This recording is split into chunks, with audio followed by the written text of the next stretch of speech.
On an April night in Melbourne before the last election, a man in a blue singlet tears down Teal MP Monique Ryan's campaign corflute. Go Trump. Just finishing the job, boys. You always got to bury the body. This is no ordinary man. It's all about technique, Nigel. This man is a celebrated neurosurgeon and at the time was a huge earner for Epworth, the private hospital where he was operating. And then dispose of the evidence. Always remember, boys, bury the body under concrete. That's exactly how he would carry on in theatre. Always remember, guys, good technique. When I saw that video, my heart sank. I thought about all of the junior doctors I know who are women and the nurses who have all already had many rounds with medical misogyny. I thought about the reputational loss to our profession. His name is Greg Mallam. He's been practicing medicine for more than 3 decades. I thought, you're really full of yourself. Very much a God complex. Greg Mallam's video was leaked to The Age newspaper and there was a huge public outcry at a time when violence against women was back in the headlines. What I saw in that video didn't align with the values of our college. Within weeks of the video leaking, Greg Mallam left Epworth, but he's still operating. Questions about this surgeon extend to claims of sexist, unprofessional behaviour in the workplace, and some patients found he lacked courtesy and compassion, even after terrible outcomes. How does a renowned professor of neurosurgery get to the point where he could possibly think that the behaviour in that video was okay? That question prompted our team to investigate Greg Mallam's history, with patients, with colleagues, with legal cases. In this episode of Four Corners, the rarefied and male-dominated world of a surgeon at the apex of the private hospital system and the consequences of behaviour that went unchecked.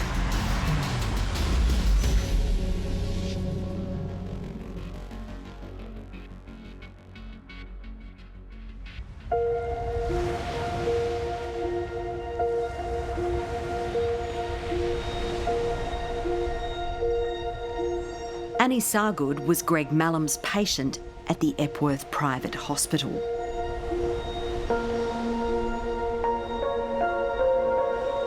He, to me, was like making out that he was the god of all things spinal and that, you know, he was the only one that was going to be able to do what needed to be done. And ultimately, was he? Nope.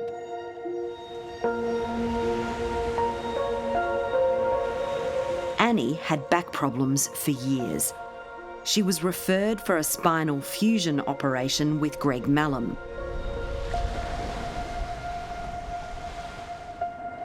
From their first meeting, Annie's husband thought there was something not quite right about the way the surgeon spoke to his wife. There was flirtatious innuendos. He thought he was a movie star, in my opinion. He thought he was famous, or he wanted to be famous. And all the chicks would love him. Yeah. Mm.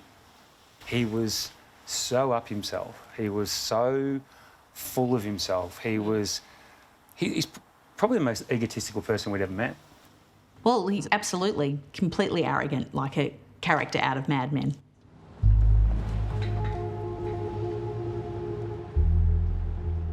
Despite their red flags about Greg Mallam's behaviour, Annie proceeded to have an operation where a movable disc was placed into her spine. Soon after the procedure, Annie began to sense that something was not quite right. After the surgery, I do recall feeling a sliding feeling, and I literally just put my hands above my head in the bed and said, "Yay, I'm going home today." And as I did that, I felt this, like just basically it popped out from the movable one popped out from in between my spine and basically shot into the cavity of my stomach. The so-called maverick prosthesis had popped off into her abdomen, pushing on her internal organs. Almost don't want to look at them anymore. I instantly said to the nurses, I think my back's just broken. I knew something really bad had happened, and it was this thudding, clunking feeling that happened in my belly. By that time, I think my body had gone into shock, and it started shaking violently. Annie had to have emergency surgery. It wasn't really until I woke up and saw the x-rays and the pictures of what had happened that I really, truly grasped what had happened. And I think, here it comes again, that was for me what began the journey of my post-traumatic stress disorder afterwards, which was honestly thinking that every time I moved that I might die. That if...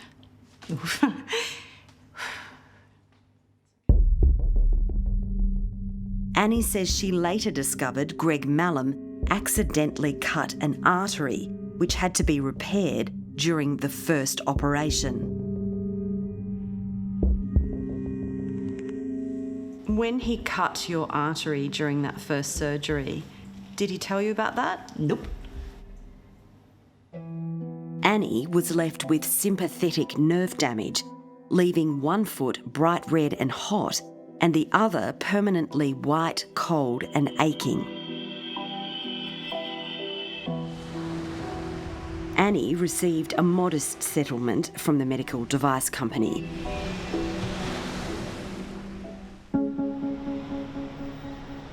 Greg Mallam has had many more unhappy patients. When I decided to investigate his background, my first point of call was to look at Victorian court records to see how many times Professor Mallam had been sued.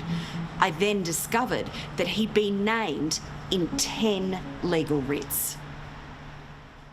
10 writs for one surgeon? It seems like quite a few. Yeah, that would be distressing if you're that surgeon. It takes a lot of energy to pull yourself together to even put in a complaint in the healthcare system. To go to the trouble of suing someone, that's a lot of motivation. That's a big deal. It's a lot, but don't know the circumstances of each one of those.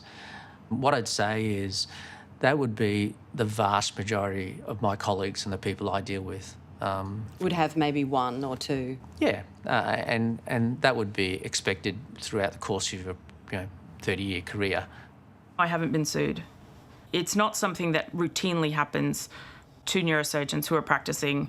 Good communicators, respectful professionals get far fewer complaints. So patients, they even accept that surgery isn't perfect. They even accept that mistakes can be made. But if the surgeon is there communicating, assisting, helping, supporting, they're far less likely to want to take an action against that person. Dr. Greg Mallam, how are you? I'm good. It's great to meet you. How are you, brother? Greg Mallam himself is proud of his work as a spinal surgeon. I loved restoring people and relieving their pain, and that really, I thought that's what I want to do with my career. Four Corners is not suggesting that he has been a negligent surgeon. However, a lack of empathy and follow-up is a constant theme with patients we spoke to who had poor outcomes.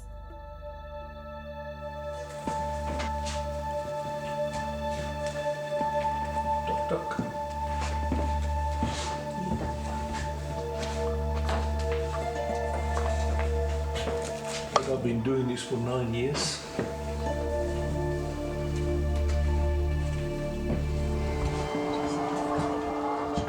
Rick Le Guin's life changed drastically after surgery. For my wife and me, our dreams, our future plans, destroyed. Rick Le Guin was another of the former Mallam patients we found in the 10 writs that never went to court.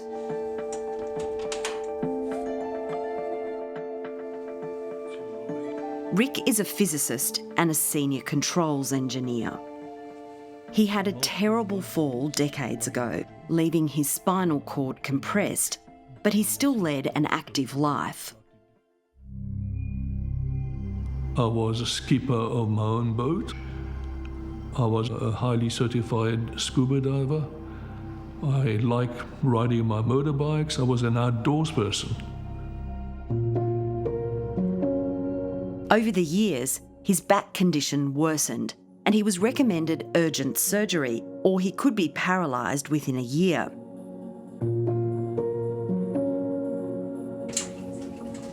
In 2016, Rick was referred to Greg Mallam for what's known as a laminectomy. There was no doubt this was very difficult surgery, and Rick was warned about serious risks. That said, while Rick Le Guin walked into Epworth Hospital for his operation, he did not walk out, and he was horrified by the way he says Greg Mallam treated him after the operation. I wake up from anesthesia. All the tubes are hanging out of me. And I see my wife first in the doorway to my right-hand side. And she didn't look happy. She actually looked very worried. And then out of my left side, I hear this voice saying, the surgery was technically successful. A bit of a pause, however, you're paralysed. Was that Greg Mallam's voice that Yes. said that? Yeah, that's him, right? Despite his months in hospital, Rick only saw Greg Mallam fleetingly after that. This guy never came to apologise. He never came to explain to me exactly why the surgery went that way. And following my basically transfer to rehab, he basically then washed his hands of my, my future, my outcome. In 9 years plus, I have never heard back from him. Never. Rick was devastated to learn he would never walk again. I could not see myself in this state for the rest of my life. I asked my wife to let me go. It took a couple of years for Rick to gather the strength to sue Greg Mallam. By the time he got started, the 3-year statute of limitations period had almost expired. And ultimately, Rick's lawyers advised him he would have to abandon his legal proceedings because his prospects of winning were low.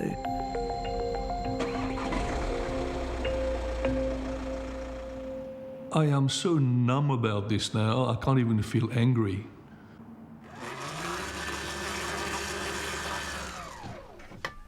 There was another patient who felt abandoned by her surgeon after a devastating outcome. I try every day to be able to do things for myself. Yeah, it's hard. It makes me feel sad that other people are going through the same thing I'm going through, because it's not a nice feeling. Nirub Majak would go on to be litigant number 3 of the 10 who sued Greg Mallam. Her case took several years and was settled out of court.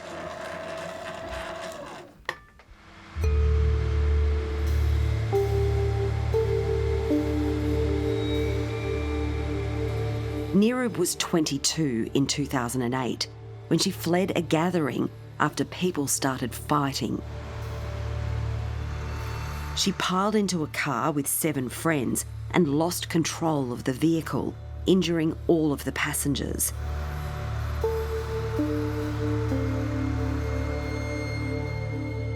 She pleaded guilty to causing serious injury by negligent driving, but the judge said her injuries were punishment enough.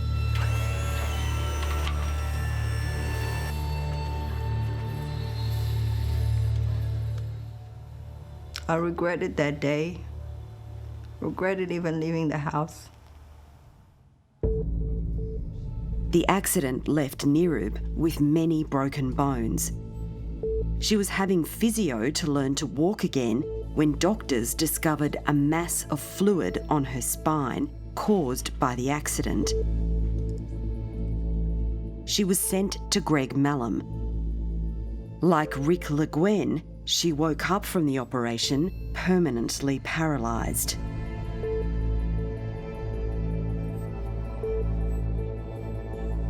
Many times I thought of ending it. I have.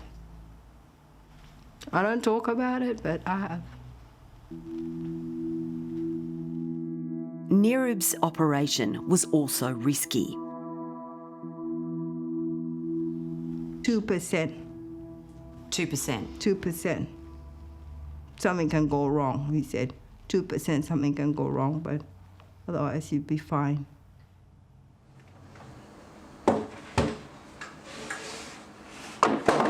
She didn't think she'd end up paraplegic. Despite Neerub's terrible news that she'd never walk again, she says Greg Mallam would not come to see her after the operation. They kept on delaying it. It was getting dark, and then one of the doctors at the hospital, at the rehab, came in and said Greg Mallam wasn't coming. It was quite sad because we had a lot of questions for him and we were all upset. And when my sister kept asking, what's the reason, why isn't he showing up, she just kept saying, he's not coming. He's a coward. He's a coward, very unprofessional. Even if he had no words for what he's done, he could have at least been showing some kind of empathy about what happened to her. I mean, her life's changed forever. Neerub's family became increasingly agitated that her surgeon wouldn't come to explain what had happened. Her elder sister suggested to hospital staff that the family would go to Greg Mallam's rooms to see him there. It was like, if you show up, we'll call the police. Yeah, call the police. Were your sisters being aggressive or anything? No. She was shouting, yes, because she was angry, like you told us that he was going to come. Now he's not coming anymore. And when we said we're going to go to him, he said, you're going to get arrested. And my sister's like, what? What do you mean? Is it because of the colour of our skin that you said that? Because there was no reason for them to make that comment. We were not being aggressive. The Royal Australasian College of Surgeons has strict guidelines for its fellows. And that's not just in the operating theatre. It includes communication with patients. The college's surgical competence and performance framework for practice says it's poor behaviour by a surgeon if they spend insufficient time with patients, especially when they are distressed. It also asks that they show empathy and compassion when breaking bad news or discussing poor outcomes. Is it ever acceptable for a surgeon, particularly in a situation where there's been an extreme complication like paraplegia, not to even go and see the patient after the surgery? I can't speak to that particular circumstance because I'm obviously hearing the detail from you, but in general terms, no, it wouldn't be acceptable not to have appropriate follow-up of a patient or appropriate communication or appropriate explanation. If you've had any complication, speaking to both the patient and their family is really important. Being open and honest about what has occurred and saying sorry is critically important. It's the ethical and morally right thing to do. It's what you would expect if it was you. Whatever the Epworth Hospital knew about the way Greg Mallam was caring for patients, its CEO, Andrew Stripp, did issue an unusually robust statement after Greg Mallam's corflute video. Epworth Healthcare is deeply concerned by the unacceptable behaviour displayed by surgeon Professor Greg Mallam in a video on social media. I personally find the content of the video abhorrent. Epworth set up an external investigation into Greg Mallam, and he resigned from the hospital before it had completed. Epworth said in a statement it supported that decision. It was the second time Greg Mallam had left a hospital under difficult circumstances. Some years before, he resigned from the Alfred Public Hospital in Melbourne after receiving a written warning about not turning up when on call.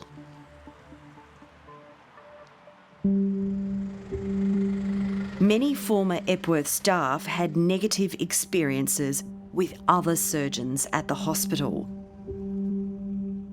Ruth was a nurse at Epworth. Yeah, they're at the top of the food chain. They are seen as almost untouchable. I think in that culture, it's expected that you are going to get treated not well at times, yelled at, spoken down to. Often if a nurse does make a complaint, it's more about supporting the nurse through it rather than anything happening to the surgeon. So they got away with it? Yeah, in most cases, yeah.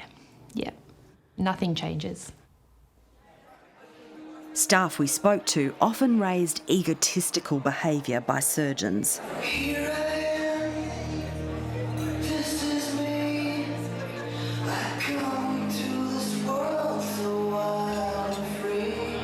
Greg Mallam was a ballroom dancing enthusiast who by many accounts fancied himself a ladies' man. Four Corners has spoken to many female staff who worked with him at Epworth and felt uncomfortable about his behaviour in the workplace. Katie was a recovery and theatre nurse and remembers often feeling uneasy around Greg Mallam. He'd come into recovery and say things like, "Hey, spunky." Bit inappropriate, could be quite crass with some of the remarks he made, particularly around women. He would make a lot of the nurses in recovery quite uncomfortable when he came in to hand over his patient. One that stands out is he would come into recovery and he would sometimes put his hand on your back and just leave it there that little bit too long. How did that make you feel? Uncomfortable. There was sort of a vibe in the recovery room, oh, here comes Greg. Let's get ready to feel awkward. Yeah. I worked with him a couple of times in his theatre. That's when he sort of really let loose in terms of his inappropriate behaviour. Comments about women, about their tits, just really crass, vulgar comments, enough to make you want to walk out of the theatre and just think, I cannot believe he's saying some of that stuff.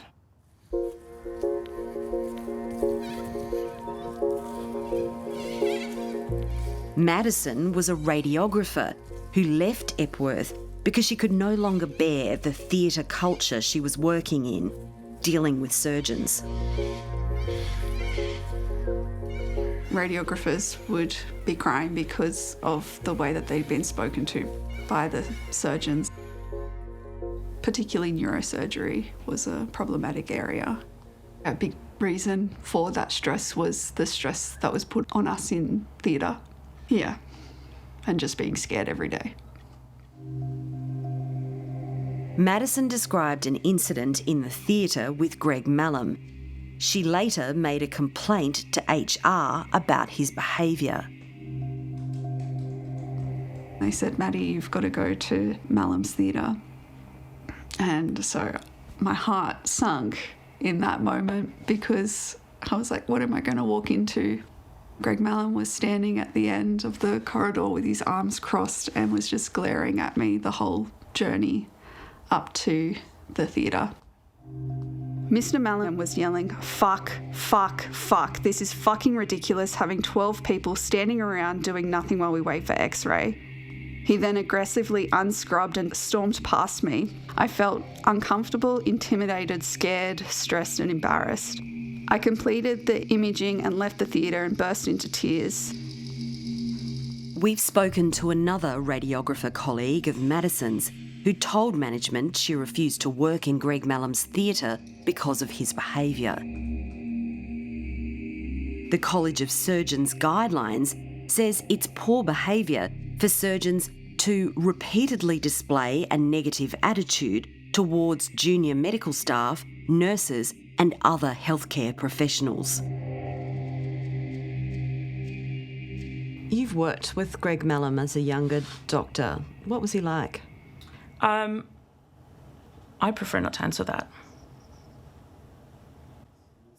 Epworth's chief executive, Andrew Stripp, who was not at the hospital at the time of these allegations by staff and patients, is not permitted to speak about Greg Mallam for legal reasons. But he does have a message for surgeons more generally. Be mindful of the environment you're working in, be mindful of your team, and equally, if people have felt uncomfortable about raising concerns or addressing issues, I'm very sorry to hear that. It's essential that we create an environment at Epworth Healthcare where people can come to work, feel confident that they can deliver the care that they trained, that they aspired to do, and feel safe in doing so. Neurosurgeon Ruth Mitchell has had to work in a surgical culture where women are a tiny minority. And what I worry about is like a generation of female surgical trainees who've had to do the emotional labour of managing up their seniors who really aren't behaving professionally. The impact that has on the rest of your learning. You're meant to be learning how to operate. You're meant to be learning how to manage complex conditions.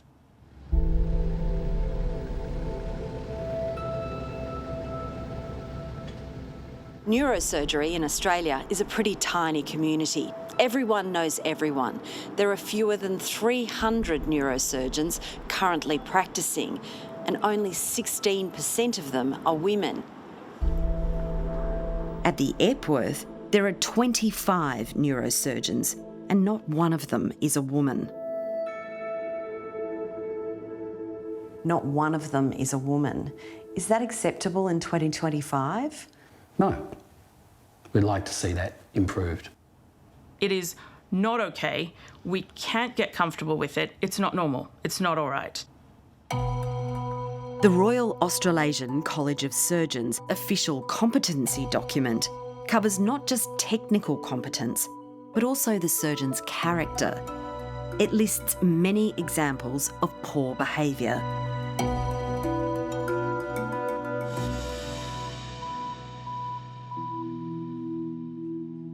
The Royal College of Surgeons received multiple complaints after the Corflute video. Greg Mallam reported himself to the medical regulator AHPRA, which set up an investigation. The College of Surgeons also has power to cancel his fellowship.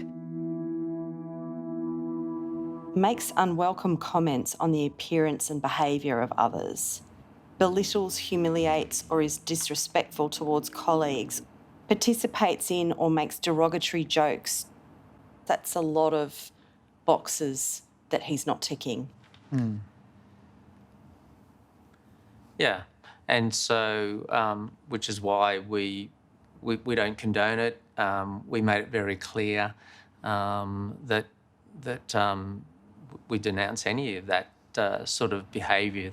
Surgeons are held to high standards, as they should do in the community, and we take it very, very seriously. A woman who was in her 30s. Dr. Kate Drummond is the president of the Neurosurgical Society of Australasia. She spoke from the US, where she's doing a sabbatical. She has been the first woman in many rooms. I really think that we need to socially engineer women into neurosurgery. This is something that I've been working towards and dealing with for many years.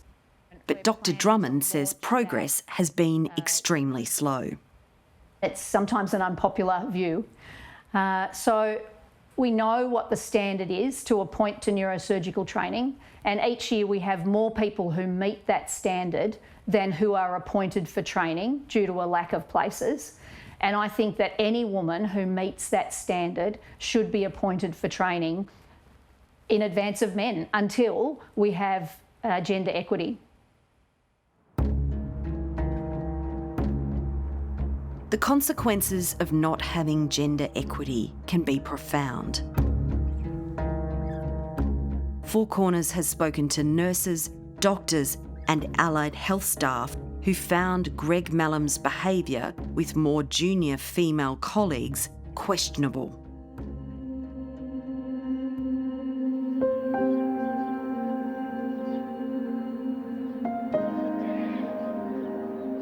Ruth was one of many Epworth staff who spoke to Four Corners about a tragic suicide.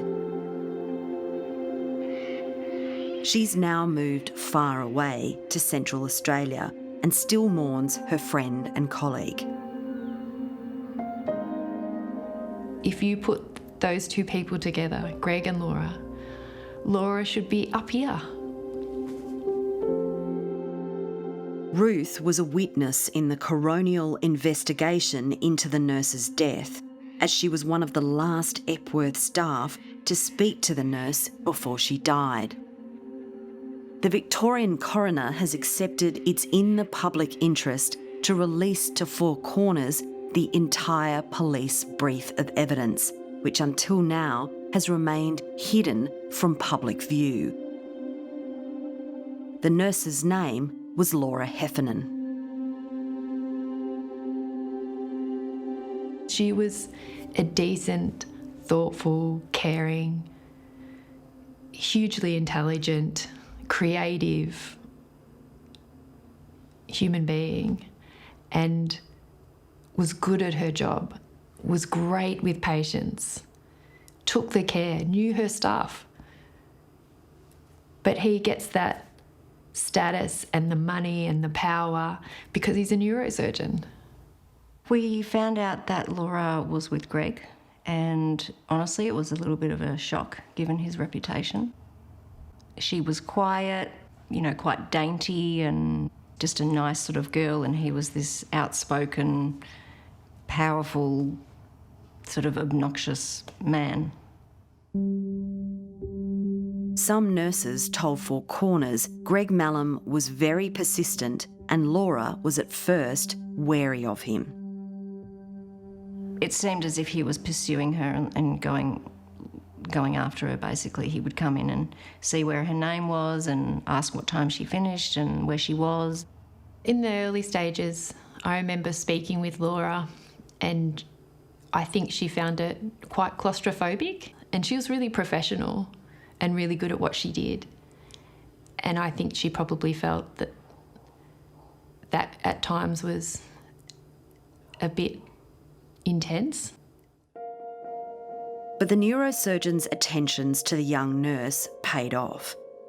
Laura began dating Greg Mallam in January 2014.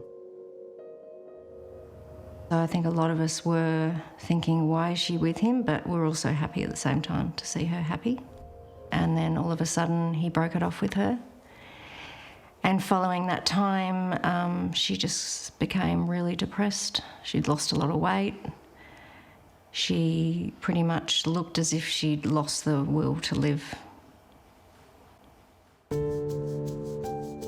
The coronial brief shows Laura discovered Greg Mallam cheated on her with the second of his now 4 wives and lied to both of them for months. She sent her girlfriends a distressed email. I wanted you girls to know how fucked up Greg is. I spoke to his ex-wife today. She knew that we were both being totally duped. Greg's told me lie after lie and is unable to give the truth when face to face. She thinks he has narcissistic personality disorder. I'm so ashamed, embarrassed and humiliated.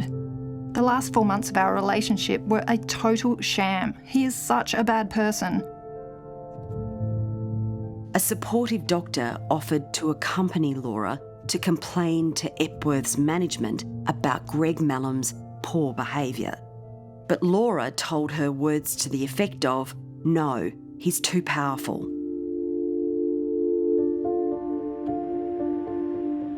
In September 2014, 8 months after she started dating Greg Mallam, Laura pulled up next to a local park and killed herself.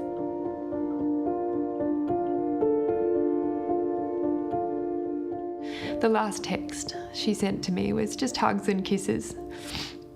And that same day, my husband Tim came in and found me in the hospital and told me that they'd found her and she had died.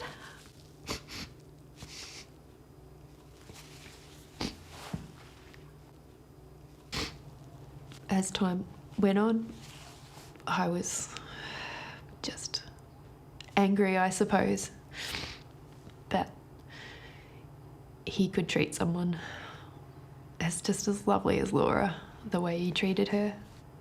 I just could not believe it. I just couldn't believe it. I still can't. Yeah. Laura wrote a suicide note to her parents. Mum and Dad, I'm so sorry for being so selfish. I loved Greg with all my heart, and I can't believe it was all lies and fake. I feel disgusting and used and humiliated and ashamed. I don't think the pain of how someone could be so hurtful and fucked up and totally made me think they loved me and wanted a life with me will ever go away. It just hurts so much.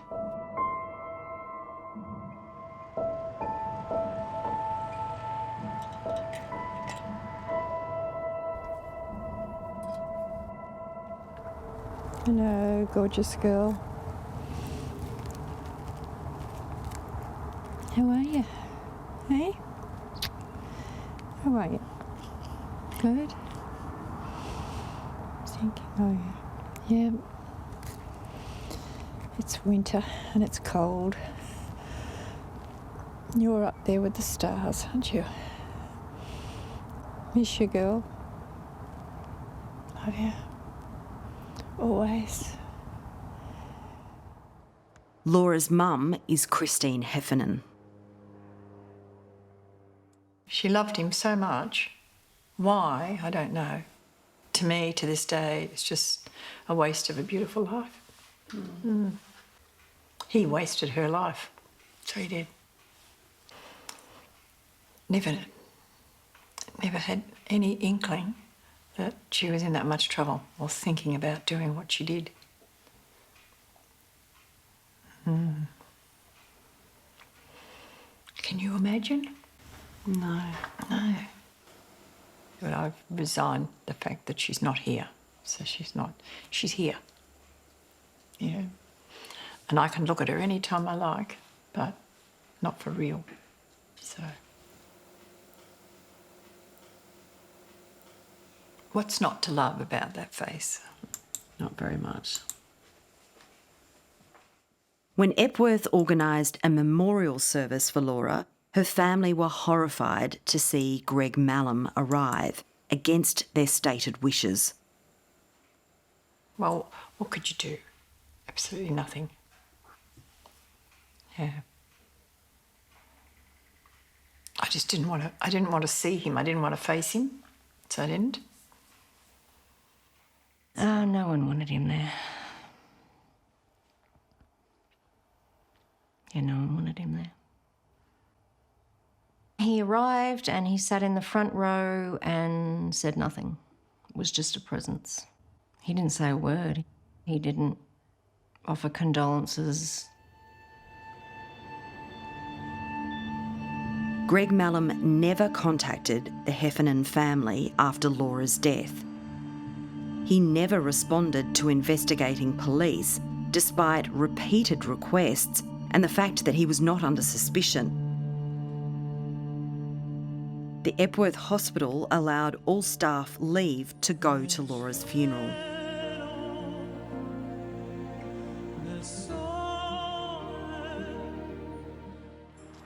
Laura's death absolutely shattered the nurses at this hospital. They still cry about it on the phone 11 years down the track. Some of them refused to work with Greg Mallam after it had happened. For others, their supervisors just knew not to put them on that shift. And one nurse actually left Epworth because of what had taken place. One of the nurses sort of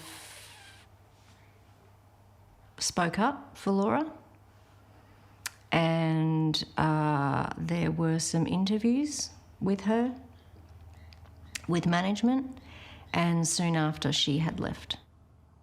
Her concerns were Laura's mental health was deteriorating as a result of being with Greg. And she felt like there were some people that needed to be more accountable for that. There should have been a bit more of an intervention. Before she died? Yeah. I think any workplace should have part responsibility in the health of their workers. And Laura was on the decline. And it was very obvious? It was extremely obvious, yeah. People were angry, really angry at him. Nurses that worked in theatre were angry, and I remember nurses refusing to work with him because of what he had done to Laura and how he treated her.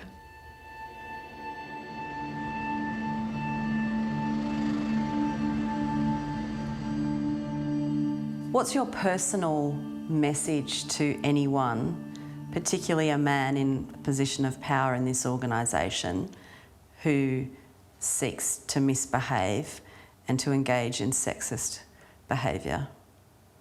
I think it's important to understand such behaviour is unacceptable at Epworth Healthcare, and it will become known and we will address it.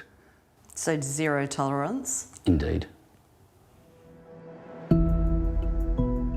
Greg Mallam did not respond to any of Four Corners' detailed questions, but in a preliminary phone call, he said the corflute video was intended as a joke amongst a small group of friends. Bury the body under concrete. He said his fondness for mobster movies had been misinterpreted. Mr. Mallam pointed to his long and successful career at Epworth. Despite his departure from Epworth, Greg Mallam is now operating at Melbourne's Warringal Private Hospital, whose code of conduct says it has zero tolerance for inappropriate behaviour. Warringal's owner, Ramsay Healthcare, said in a statement to Four Corners that Greg Mallam has temporary credentialing and his application for full credentialing is currently progressing. It said all practitioners seeking to work there must agree to uphold its code of conduct and values.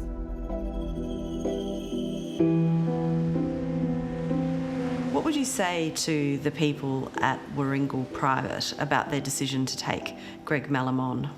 Bad choice. Bad choice.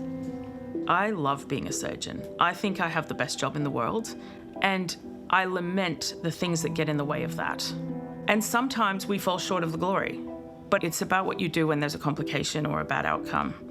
I think that's the test of your character, is how you deal with it when when you've fallen short, because we all do. It's the people who until now have felt silenced who want to have the last word. In a weird way, I'm glad he acted the fool on camera, because it's now triggered a sequence of events that's going to have a very nasty sting in the tail. Why are you here, Madison? Why are you speaking? Because the system's so broken, and if people don't speak up, then the culture continues.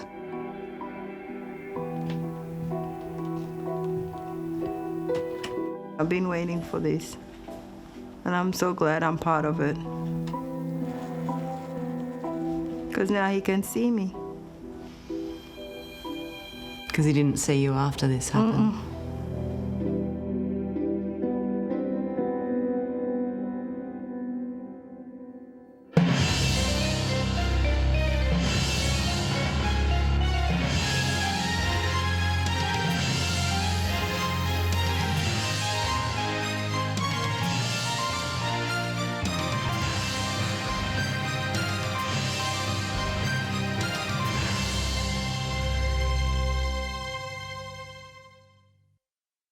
If this program has raised concerns for you, you can contact one of these services.